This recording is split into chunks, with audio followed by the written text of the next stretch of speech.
Welcome to JTV news. Medak జిల్లా రామాయంపేటలోని తెలంగాణ సాంఘిక సంక్షేమ గురుకుల బాలికల పాఠశాల కళాశాలలో ఎలుకలు కలకలం సృష్టించాయి. 9వ తరగతి చదువుతున్న 12 మంది విద్యార్థులను ఎలుకలు కరిచాయి. కనీసం విద్యార్థులను ఆసుపత్రికి తరలించి ఎలాంటి చికిత్స అందించలేదు.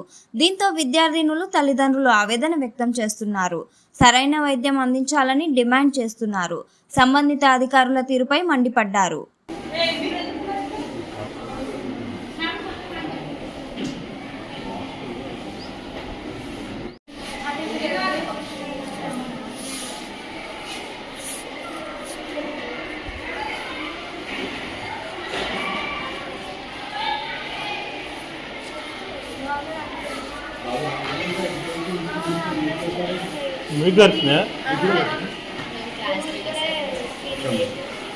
ఎక్కడ కలిసినాయమ్మా? చూపించండి.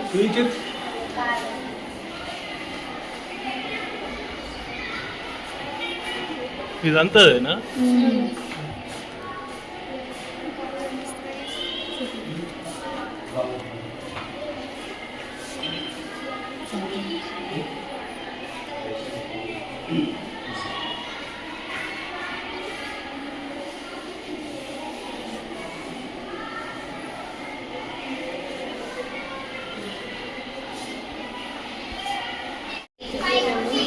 మెడికల్ వ్యాక్సిన్ అయితే మెడిక్స్ వాళ్ళకి ఇన్ఫార్మ్ చేసినాం, కానీ మెడిక్స్ వాళ్ళు క్యాన్సర్ అని చెప్పేసి నేను తీసుకెళ్ళలేదు.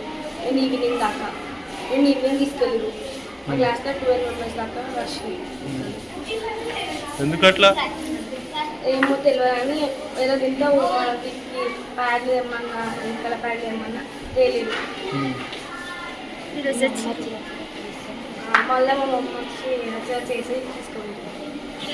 పేట పట్టణంలో రెడ్జెన్సీ స్కూల్ గర్ల్స్ స్కూల్ ప్రాంతంలో ఉన్నాము. ఇక్కడ స్కూల్ హాస్టల్ కానీ స్కూల్లో క్లీన్ సరిగా లేదు. అలాగే ఎక్కడి చెత్త అక్కడనే ఉన్నాయి. మళ్ళీ పిల్లలకు కూడా ఎలుకలు కరచడం జరుగుతూ ఉంది.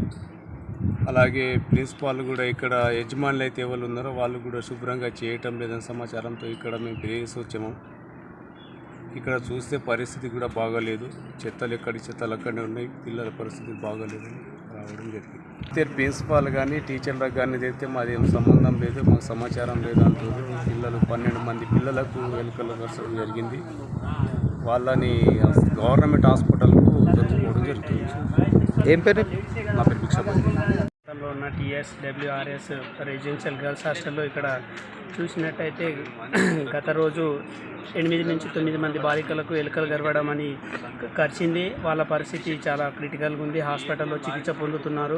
ఇక్కడ లోపల వెళ్ళి చూస్తే క్లీనింగ్ కానీ అక్కడ బాత్రూమ్లు కానీ ఏవి కానీ సరిగా లేవు. అంతా అస్తవ్యస్తంగా ఉంది. ఇక్కడ ఉన్న యాజమాన్యాన్ని అడిగితే వాయిస్ ప్రిన్సిపాల్ని అడిగితే ఇక్కడ ఏం పట్టించుకున్నట్టు కానీ పట్టించుకున్న పాపాన లేదు. పిల్లలకు చాలా ఇబ్బందులు ఉన్నారు. ఇక్కడ క్లీనింగ్ కానీ ఏది కానీ సరిగా లేదు. బాలికలకు చాలా ప్రాబ్లమ్స్ ఉన్నాయి ఇక్కడ.